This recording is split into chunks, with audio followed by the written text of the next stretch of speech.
In this video, we're going to talk about Gunslinger Spawn's nightmare, how he's swallowed by an angel of death. Alrighty then, this is a comic book review of Gunslinger Spawn, issue number 45, brought to you by RatedComics. Let's get to it.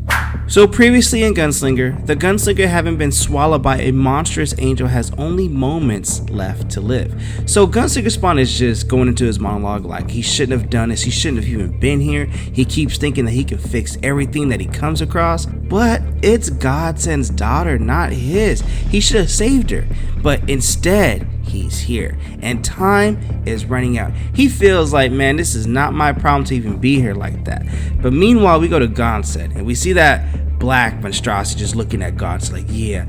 So Godsend's daughter, who stabs him in the back, tells him, I knew you'd come for me eventually because you won't ever accept that you were wrong, that what you did was unforgivable. No, instead, you'll just keep deluding yourself thinking you're the hero because you know everything, right?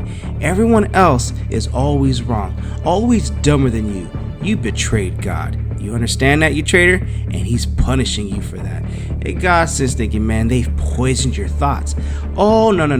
I'm glad I get to torture you, and I'm glad I get to help with that. So as she removes the blade, she plunges into her father's back. A smile, a sick smile, crosses her face. Godsend coughs up the blood, tells her they were trying to get to me. It's why they took you. And Janelle, Godsend's daughter, is like, they took me in spite of being your offspring, because I could be trusted. They opened my eyes to the abuse you put me through when I was younger and how little you made me feel. And Godsend's like, come on, girl, stop all that nonsense. And she's like, I don't want to hear your lies. I've had a lifetime of those lies. She signals a couple of agents to get him up off of his feet. So she's like, I hope you don't die too quickly because it'll be a shame not to bring you back alive, all right? Because God wants to deal with you personally. So she tells the agents to cauterize his wound, then prepare to leave. So the black monstrosity that earlier had impersonated his daughter slithers its tendrils towards Godsend's open wounds. And Janelle's like, I'm sure you won't say, but I'll ask anyway. Where's the rest of your deserter, your mission from God? Where are the rest of the people at? And Godsend stays silent. He ain't saying nothing. I ain't no snitch. And Janelle's like, yeah, I thought as much. It's amazing how you cowards always protect each other. But give me your hand, I got something to show you. And she just snaps his finger back like that, just to demonstrate her power, her strength, and remind him how you try to teach me that. And loyalty, yeah, you taught me that too. So Janelle goes on, I like to show my generals how important that is to me, how I could bring useful intel even when the enemy doesn't want to give it up. So the two components to gathering information are where we store that info and how we verbalize it to others as the black tendrils from that black monstrosity, the angel of death, goes into his head and his mouth. But for 2 long minutes, the black tendrils try to extract those memories while inflicting severe pain. She doesn't look away once. She sees this form of torture isn't working, so she stops it and tells Godsend, her father, if you won't give me what I want, then your pendant will tell me. She looks for the pendant and wonders, where is it? What did you do with it? She's pissed. Well, he didn't do anything with it, and Godsend is surprised as it's missing. He hadn't seen the gunslinger steal it as he was sprung in the belly of the black beast, and that took place in the last issue. And Gunslinger knew that the pendant, that it was the only way you could cast light into darkness. So Gunslinger Spawn screams, and when he screamed, so did the monster screamed as well. So there was some weird connection. So what would happen if he completely ignited the pendant?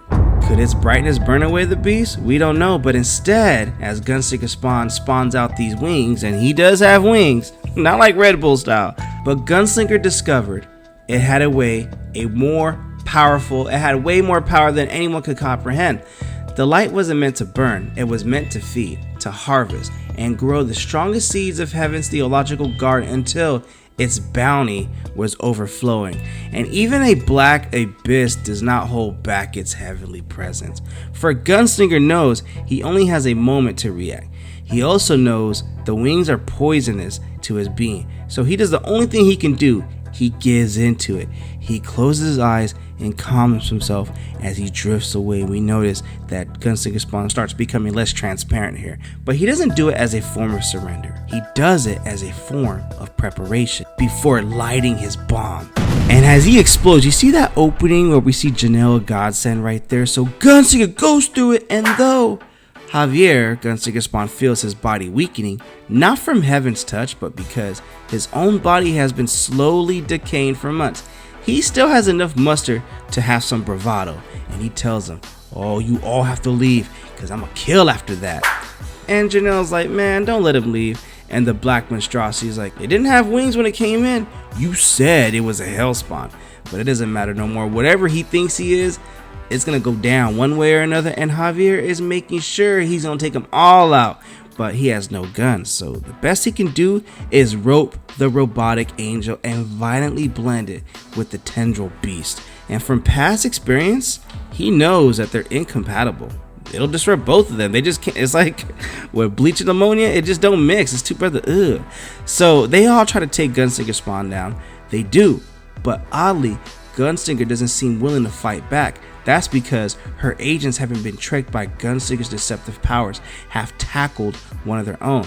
So Gunslinger appears elsewhere, behind Janelle. You think they give a crap about you? They don't. They wanted you to think otherwise. And Godsend's like, "That may be my daughter, but you harm her, I will kill you myself, Hellspawn." But the agents are like, "Our orders are to bring him in alive no matter what the cost is. Godsend will save." "But what about Janelle?" says the other agent. "Oh, she's expendable." "See," says Gunslinger, "you're nothing to them. So I'm gonna do you and your dad a favor," as he slices off one of her wings. Without blinking, he does that. And Godsend's like, "What have you done?" Actually, Javier knows exactly what he's done. Lose one wing, the angel will never fly again. Lose both wings, and the angel slowly turns insane. So Gunslinger Spawn tells her, "See that hole that your friends have created? You're going through it." He throws her out the window. Horrified, Godsend leaps after his daughter. But there's too much distance. He won't be able to save her. Inside, Gunslinger's body repels every assault as though he's bulletproof. Then he feels his body begin to burn from the inside as he glows brighter and brighter until, almost like we have a Spawn issue 300 and 301 event right there where Gunslinger Spawn uses his body as a bomb. But that is the end of Gunslinger Spawn's nightmare, swallowed by an angel of death. He gets out, but we are left with this cliffhanger. What you guys think of this comic book? Comment below, let me know. And also link in description if you wish to add this comic book and or any of our other limited print Rated Comics exclusives to add to your comic book collection. Support the art, support the industry. With all that being said, thank you again for watching. Until the next upload.